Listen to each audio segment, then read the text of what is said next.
Good evening, ladies and gentlemen. James from Junkyard Box here, and we have a quick improvised video for you guys. I'm going to show off a few knives that I've recently acquired. Now, I normally don't make mail call / unboxing videos. There's nothing wrong with them. They're just not really my style. I prefer to show the blade or the actual item in use after weeks of testing. However, some of these knives are special edition. Some of them you will not be seeing in the channel in the foreseeable future. And I really just kind of wanted to show them off to you guys. So a little bit of a show and tell video. So without further ado, let's get started. Thank you for joining me. Okay, so let's begin with this one right here. This is the Hidden Woodsman 2nd Anniversary knife. So it's made by Wright. It is very similar to his standard GNS knife. However, the sheath itself is made by Deepwood's Leather Handcraft, made in Alaska, here in the States. And of course, the blade itself is made in Ohio by Wright. Now the sheath fits the blade very tight, very nice. Here's the blade itself. Very beautiful. So like I said, not too dissimilar from the usual GNS knife. However, there are some minor differences. Let me bring out my standard GNS.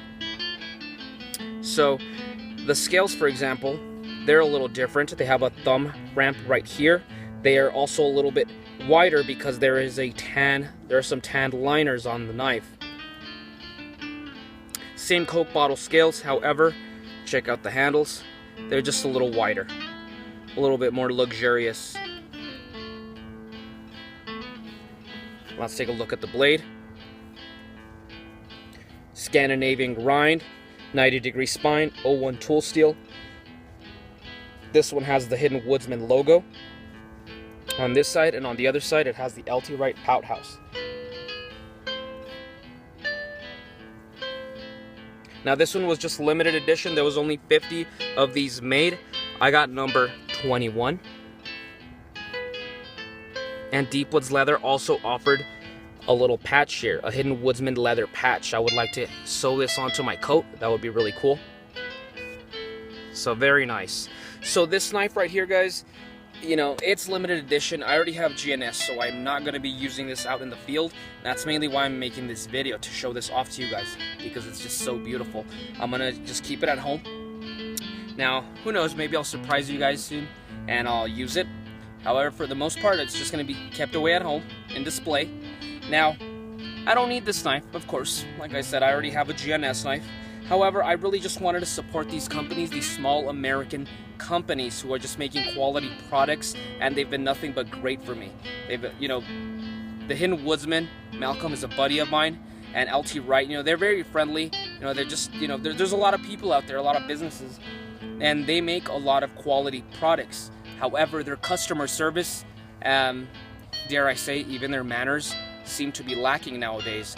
And these guys, they're always just very friendly, very helpful, and for that I just wanted to show my support to them. So I got this because of them. So one last quick look at the blade. I'm gonna place it down here, and I'll place my GNS as well, just for comparison. Moving on. And now for our next blade. Now this is another American-made custom knife. This is made by Mr. Joe Honeycutt of Blackfeather Knives. This is the Blackfeather Blacklore knife. Beautiful. Now of course this is a very similar Woodlore-esque design as the GNS knife. Coke bottle handles, spear point blade with the Scandinavian grind. However, this one does have ivory white micarta scales with red liners. Now that's not particularly my style when it comes to bushcraft knives. However, this one I got for a Junkyard Fox Halloween special video that we had been planning for a few months. Unfortunately, I didn't have enough time to film it. One of the characters in that story was going to be a gentleman. He was going to be, you know, just an upper class foreign gentleman. So I really wanted to get a knife for him that was going to, you know, imply, you know, a lot of elegance, a lot of, you know, a very eloquent knife. Very luxurious. However, it still has to be able to hold its own in the wilderness for bushcraft tasks. So I wanted something very, just really nice, very, very fancy.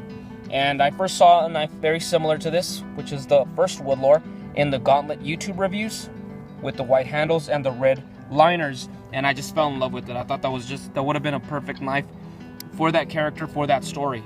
So I bought it, just didn't have enough time to record that video. So you guys let me know, should I just wait till next Halloween to make that video, or maybe if I can film it, probably release that story around February. Now keep in mind there's like a horror, suspense aspect to it, so it might lose its strength because it's not Halloween. So you guys let me know on that. Once again, the Blacklore.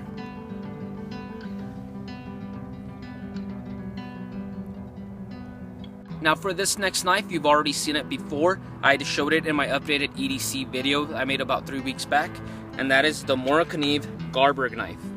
So this is that notorious full tang Mora knife that was just released a few months ago.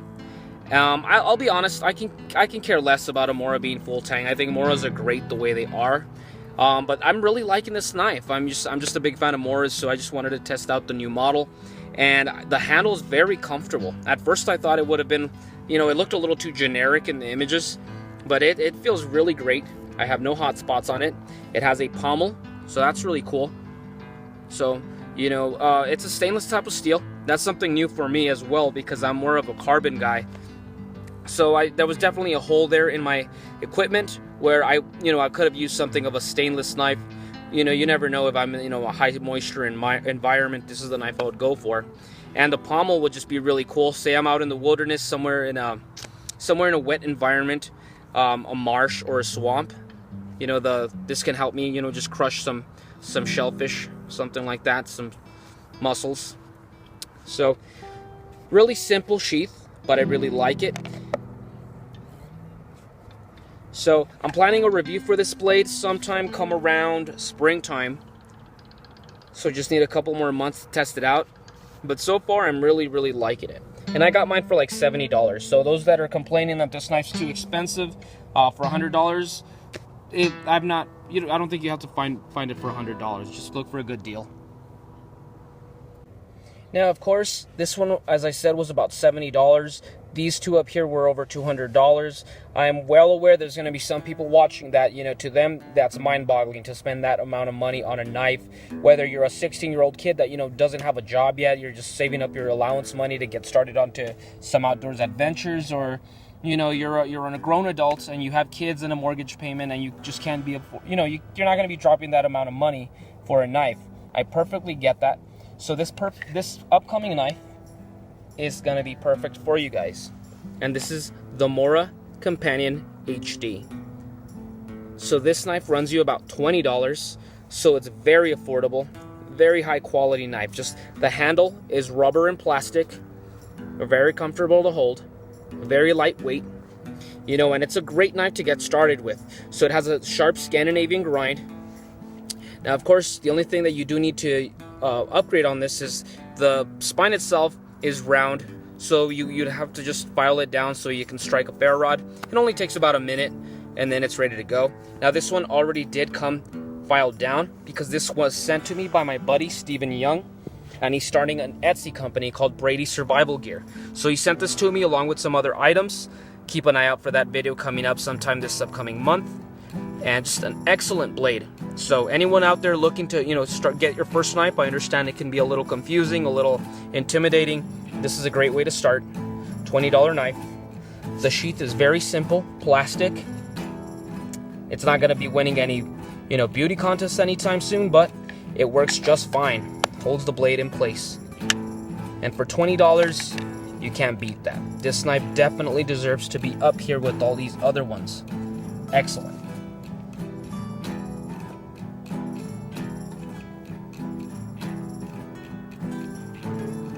Now, how about some Bark River knives? So here I have my next outdoor arena review coming up, and that's gonna be on the Bark River Knives Bush Bat knife.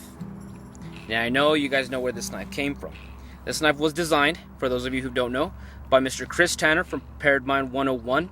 I recently reviewed his LT Wright Jessmuck knife, same designer.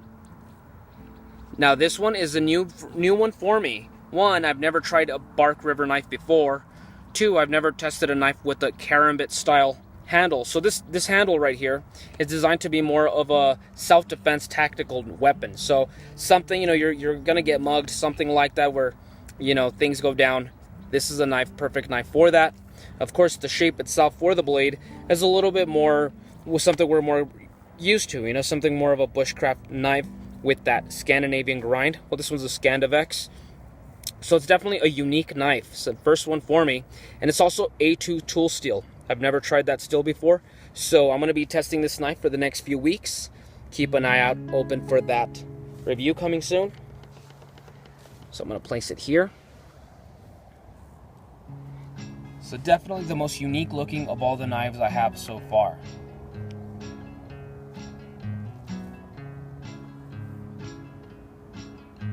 And last but not least, another Bark River knife, another Chris Tanner design, and that is the JX6 knife. I am very much really liking this knife. To be honest, you know, when he was first talking about it, I wasn't that excited about it. It looked a little bit more traditional, so a little bit more run-of-the-mill. However, it might be his dark horse. This might be his masterpiece right here, because I'm very much liking that Sabervex grind. This looks like it's going to be an excellent skinner. Of course, this one, the handles they're not karambit as opposed to his bushbat. Something a little bit more traditional. So I can definitely see this, you know, for some of you folks out there who don't like me, for example. I don't like using folding knives for my everyday carry. I like a fixed blade. However, this is my everyday fixed blade. I'm well aware some of you guys are not going to want to be carrying something like this because it's heavy or cumbersome, or just, you know, the place that you live in, you might be getting some unwanted attention from such a large blade. This right here is a better alternative. Something smaller, more subtle, but is going to be an excellent slicer. So let me place it next to its brother so you can see the similarities and differences.